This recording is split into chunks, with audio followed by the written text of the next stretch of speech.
Allah tells us in the Quran, قُلْ هُوَ اللَّهُ أَحَدٌ. Say, O Muhammad sallallahu alayhi wasallam, it is Allah who should be your ultimate objective. When everyone else makes something else their objective, their desires could be their objective, their wealth could be their objective, a type of relationship that they fall into could be their objective in life, a particular job that they want to reach, they make that the ultimate objective in their life. Yes, a Muslim can make a job or relationship or anything like that a main objective in their life. However, it should not be before the objective of Allah subhanahu wa ta'ala. I'll tell you what happens to people who make other things their main objective and their ultimate goal and forget that Allah subhanahu wa ta'ala and the hereafter is their objective. When a person makes their family, for example, their ultimate objective, and their job their ultimate objective, and then they lose their job one day, or a member of their family dies, what happens to that person who has lost that ultimate objective in life? They become suicidal. They become miserable. They feel like they have no reason to live anymore. They lose their way and their purpose in life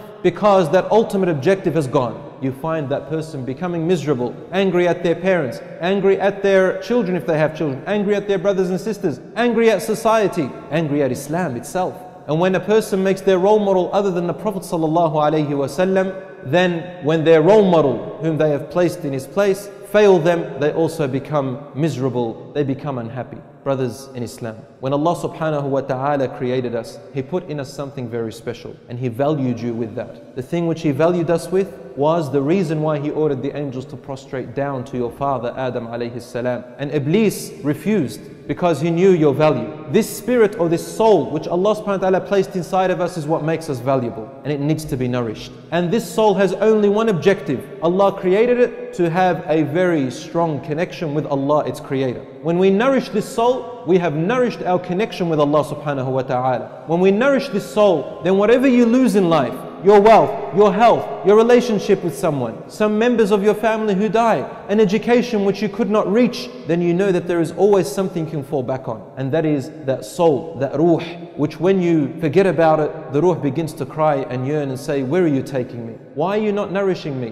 Why do you only think about your body and your desires and you forgot about me? Why do you only think about your mind and you forgot about me? Why do you think about this and that and you forget about the thing which connects you with Allah subhanahu wa ta'ala? And so when a person becomes unhealthy, for example, and they haven't nourished their soul, what happens to them? They don't become patient during that time. They begin to get angry at the most beloved of people and they begin to blame Allah subhanahu wa ta'ala Himself. When I follow these objectives, what happens to Allah subhanahu wa ta'ala and my salat and my fasting? It becomes secondary. Everything revolves around whatever you make as your objective. And brothers, we are a slave to something. Every single person has a God of some sort. We are a slave to something. When this particular thing governs your life, governs your time, revolves everything around it, then it becomes your God. If your salat becomes secondary to this objective, your fasting becomes secondary to this objective, the people who have rights towards you, such as your parents, become secondary to this objective, then that objective becomes your God. This is what governs your life. And you know what happens when a person makes a particular objective other than Allah their purpose? On the Day of Judgment, Allah subhanahu wa ta'ala will say,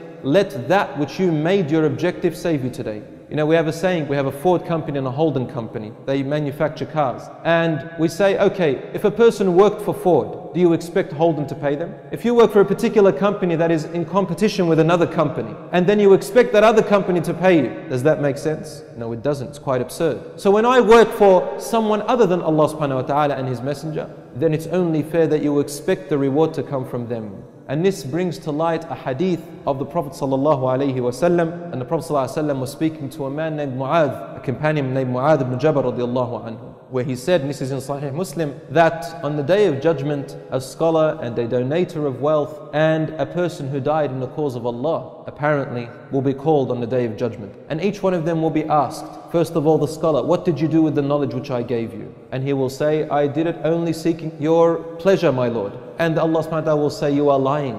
The angels will repeat, you are lying. And then Allah will say, you only learned this knowledge and spread it so that people can call you a knowledgeable man or a knowledgeable woman. This is what your objective was, and you will only receive what you intended for. You have received it already. Then the person who donated their wealth, Allah will ask, what did you do with the wealth I gave you? They will say, I did it for your sake, O Allah. And Allah will say, you are lying. The angels will say, you are lying. You only did so that people can call you a generous person, and you have received that which you intended for. Then the person who died, what did you do with the body I gave you? And he will say, Ya Rabb, I died in your cause, seeking your pleasure, but Allah will say you are lying and the angels will say you are lying. You only did this so that people can build monuments out of you and call you a hero, and you have received what your objective was for. As for today, you have nothing with me. So the Prophet ﷺ grabbed hold of the knee of Mu'adh and said to him, Ya Mu'adh, these are the first 3 people with whom hellfire shall be ignited. Allahu Akbar. A alim whose knowledge reached the end parts of the world, and people benefited and probably repented and became better people. And this person with all his wealth and that person with all their life, Allahu Akbar, they end up in vain? Yes. Why? Because Allah's name is Al-Adl. He is the just. Yes, He is compassionate, but He's also the just. If you do things for other than Allah subhanahu wa ta'ala, for some other worldly purpose, and your intention is so, then Allah will only give you for that which you intended. Some people, they act religious when they want to ask for a girl, for example's hand, in marriage. So they go to the father and they put on an act. Look at me, mashallah, my beard is on, I've got my hat on, I go to the masjid, mashallah, but they're putting on an act.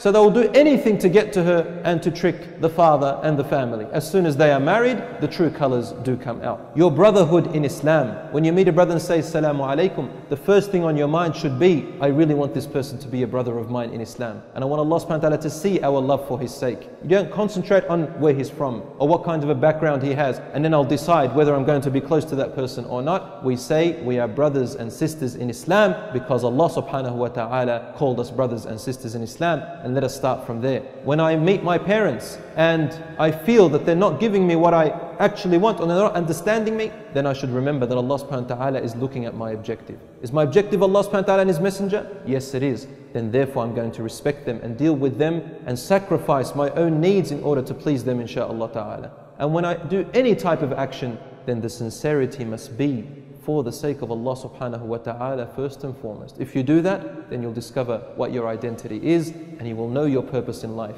All your education will be directed in that direction. Your work, your study, your sitting down at home, your spending of time on the internet, everything becomes fit to fulfill that purpose of making Allah subhanahu wa ta'ala your objective. So you only choose your wealth coming from halal and you spend it on halal. You look on the internet on that which benefits you, and you avoid the things which harm you. When you are in secret and alone, you worship Allah subhanahu wa ta'ala and still stay away from the things which He has forbidden, because you know that ultimately on the Day of Judgment, it is your actions and the sincerity of your actions that matter the most. If you want to know what kind of a person you are, then look at yourself when you are alone, when nobody else is watching. Does your prayer equal the same value as when you prayed in front of people? When you make your dua to Allah subhanahu wa ta'ala, is it the same as when people are watching you? What kind of a person becomes of you when you are alone in the darkness and only Allah can see you? Is this a time to go to my desires and fulfill them?